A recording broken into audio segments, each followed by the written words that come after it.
नमस्कार। महागठबंधन में फेरबदल, नए मंत्रिमंडल में बनमनखी विधायक को जगह, धन रोपनी, डीजल अनुदान पहुंचा प्रखंड मुख्यालय, बनेली पंचायत के कटरिया टोला में चंदा करके सड़क ढलाई और नाला निर्माण कार्य, और तार बंगला और वनकाली जैसे महत्वपूर्ण गुम होते ऐतिहासिक स्थलों की बात करते हुए देहाती आवाज के इस 9वें अंक में हम आपका स्वागत करते हैं।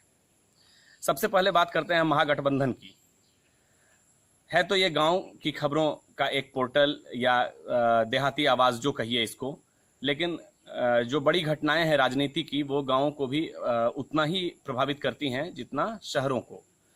तो हम अपने श्रोताओं को बता दें कि बिहार में जो महागठबंधन था, राजद और नीतीश के जदयू की जो सरकार थी, इन दोनों के बीच का तालमेल टूट गया है और नीतीश कुमार ने भाजपा के साथ मिलकर, एनडीए के साथ मिलकर अब नया चलाया है सरकार। अब बात करते हैं धन रोपनी की। डीजल अनुदान के गांव के प्रखंड मुख्यालयों में पहुंचने की खबर जो सरकारी रिपोर्ट्स है वो बता रही है। इंतज़ार लोगों को खूब है, इसलिए भी है क्योंकि लोगों की कमर टूटी हुई है।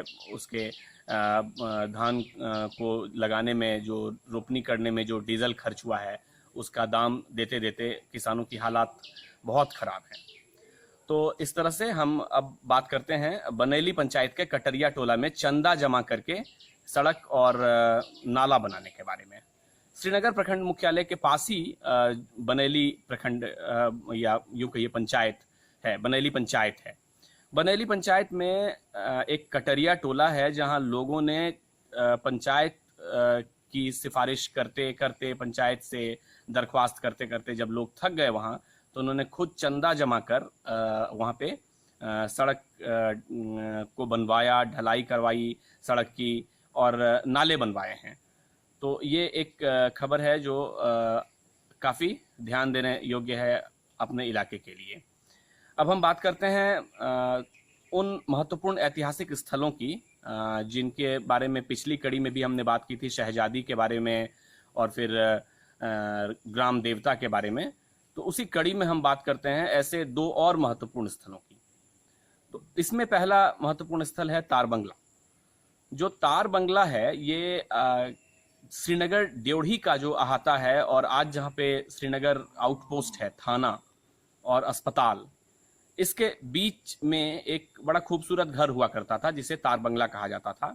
तार बंगला मूल रूप से जो ड्योढ़ी, श्रीनगर ड्योढ़ी में जो अंग्रेज मैनेजर होते थे उनके रहने के लिए, या फिर जो स्वदेशी मैनेजर होते थे उनके रहने के लिए वो गेस्ट हाउस जैसा एक बिल्डिंग हुआ करता था, जो 1934 के भूकंप के बाद नहीं बचा और जिसकी खंडहर एक बड़े से टीले के रूप में आज भी दिखाई देती है, और जिसके गिरे हुए ईंट वहाँ पे बिखरे पड़े हैं आज भी, और एक अलग ही विशेष प्रजाति का पेड़ वहाँ पर आज भी खड़ा है जिसके बारे में बहुत कम लोग जानते हैं कि यह किस चीज़ का पेड़ है।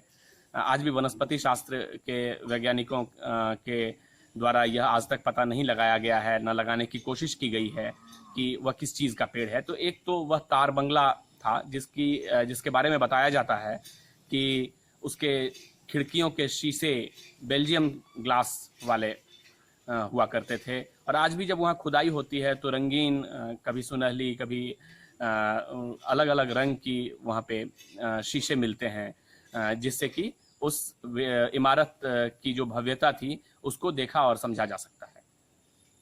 इसके अलावा हम बात करते हैं वनकाली थान की। जो श्रीनगर प्रखंड मुख्यालय में जो दुर्गा मंदिर है, उस दुर्गा मंदिर से थोड़ी ही दूर पर जब आप पश्चिम की दिशा में बढ़ते हैं तो नहर के किनारे एक पुराना पेड़ हुआ करता है। उसी पेड़ के बगल में, उसी पेड़ के कोने में, जड़ में वनकाली थान हम सब लोगों ने, इस समाचार वाचक ने भी बचपन में देखा है और सुना है, और वहाँ पर देखा है लोगों को पूजा करते हुए। ऐसी काली के रूप की वह कल्पना थी जो वन में विचरती हैं, जो मंदिर में नहीं रहती हैं, जिनको भवन की आवश्यकता नहीं होती है। ऐसी काली का थान के रूप में वह जगह जाना जाता था। आज उस स्थल पर नई जो जनरेशन है उसको बिल्कुल भी नहीं मालूम है कि वह स्थल वनकाली थान के रूप में प्रचलित था। तो आज के इस अंक में भी हमने दो जगहों के बारे में बताया आपको। इससे पहले भी हमने 2 जगहों के बताया। श्रृंखला जारी रहेगी और इसके साथ ही हमें देहाती आवाज़ के इस 9वें अंक को समाप्त करने की अनुमति दीजिए। आज मेरे हाथ में लैपटॉप नहीं था, मैंने अपनी स्मृति के अनुसार आपको पढ़कर सुनाने की कोशिश की। कैसा लगा आप हमें ज़रूर बताइएगा और आपका दिनानदिन जो लगातार आपका फीडबैक है वो हमारे लिए बहुत महत्वपूर्ण होता है। धन्यवाद आपका, शुक्रिया।